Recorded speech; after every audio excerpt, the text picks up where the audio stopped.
Welcome to Bite at a Time Books, where we read you your favorite classics one bite at a time. My name is Bree Carlile, and I love to read and wanted to share my passion with listeners like you. You can sign up for our newsletter at biteatatimebooks.com. You'll also find our new t-shirts in the shop, including podcast shirts and quote shirts from your favorite classic novels. Be sure to follow my show on your favorite podcast platform so you get all the new episodes. We're part of the Bite at a Time Books Productions Network. If you'd also like to hear what inspired your favorite classic author to write their novels, and what was going on in the world at the time, check out the Bite at a Time Books Behind the Story podcast, wherever you listen to podcasts. Today we'll be continuing Les Miserables by Victor Hugo. Chapter 4. The Two Duties, to Watch and to Hope. This being the case, is all social danger dispelled? Certainly not. There is no Jacquerie. Society may rest assured on that point. Blood will no longer rush to its head. But let society take heed to the manner in which it breathes.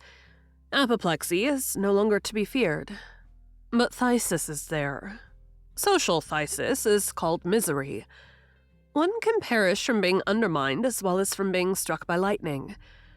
Let us not weary of repeating, and sympathetic souls must not forget, that this is the first of fraternal obligations, and selfish hearts must understand that the first of political necessities consists in thinking, first of all, of the disinherited and sorrowing throngs, in solacing, airing, enlightening, loving them, in enlarging their horizon to a magnificent extent, in lavishing upon them education in every form, in offering them the example of labor, never the example of idleness, in diminishing the individual burden by enlarging the notion of the universal aim, in setting a limit to poverty without setting a limit to wealth, in creating vast fields of public and popular activity, in having, like Briareus, 100 hands to extend in all directions, to the oppressed and the feeble, in employing the collective power for that grand duty of opening workshops for all arms, schools for all aptitudes,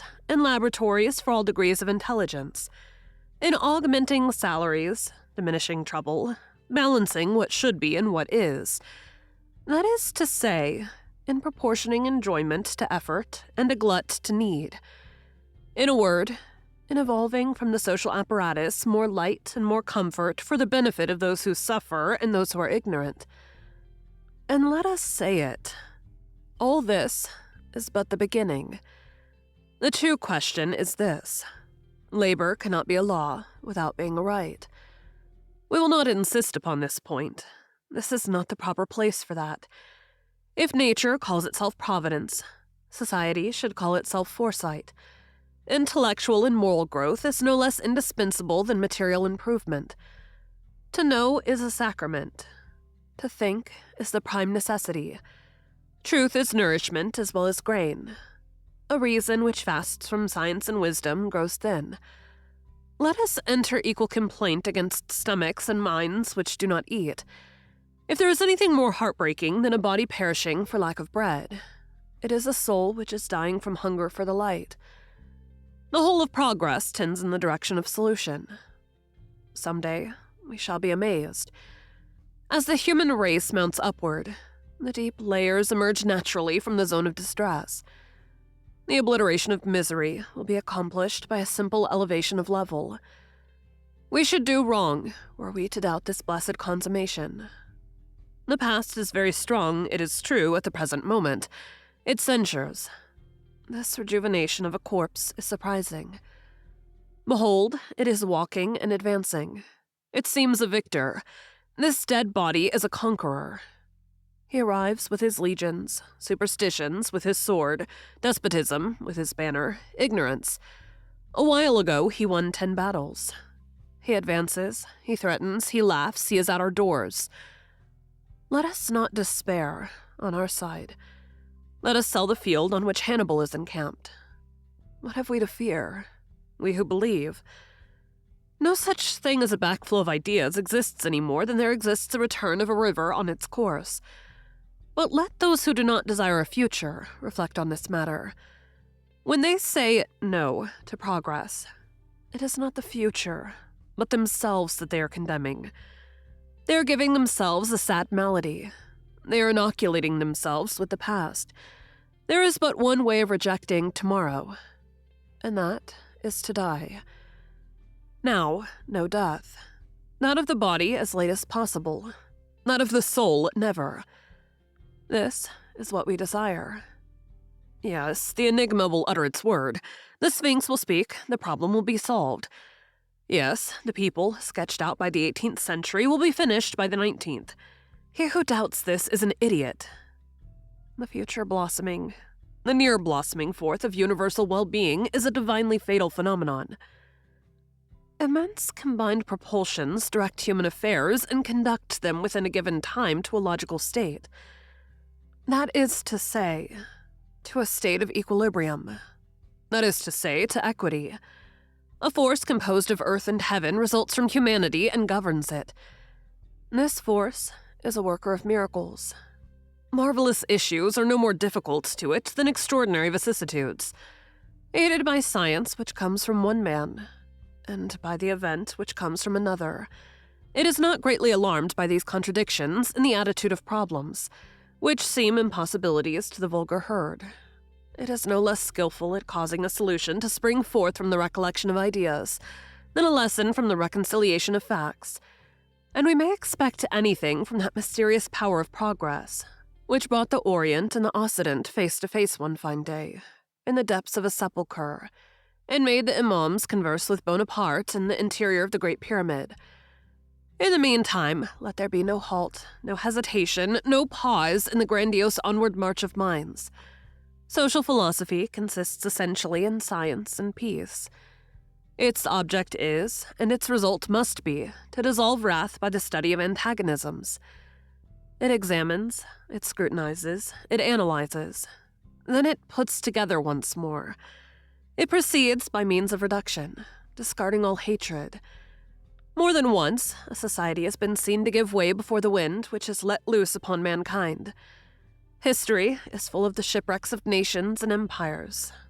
Manners, customs, laws, religions, and some fine day that unknown force, the hurricane, passes by and bears them all away. The civilizations of India, of Chaldea, of Persia, of Syria, of Egypt, have disappeared one after the other. Why? We know not. What are the causes of these disasters? We do not know. Could these societies have been saved? Was it their fault? Did they persist in the fatal vice which destroyed them? What is the amount of suicide and these terrible deaths of a nation and a race? Questions to which there exists no reply. Darkness enwraps condemned civilizations. They sprung a leak, then they sank.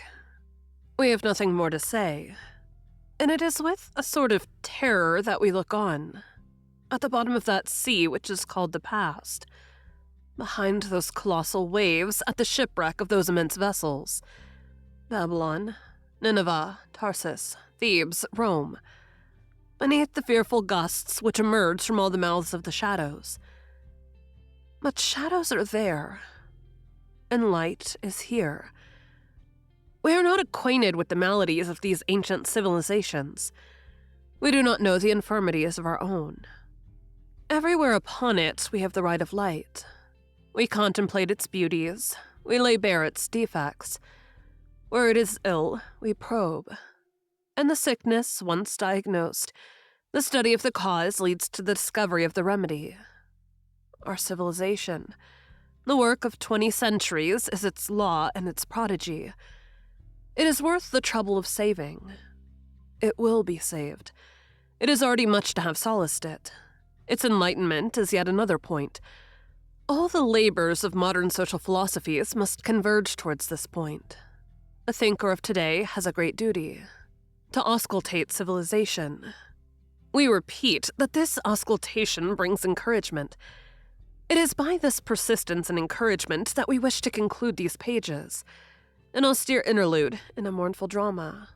Beneath the social mortality, we feel human imperishableness. The globe does not perish because it has these wounds, craters, eruptions, sulfur pits, here and there, nor because of a volcano which ejects its pus. The maladies of the people do not kill man.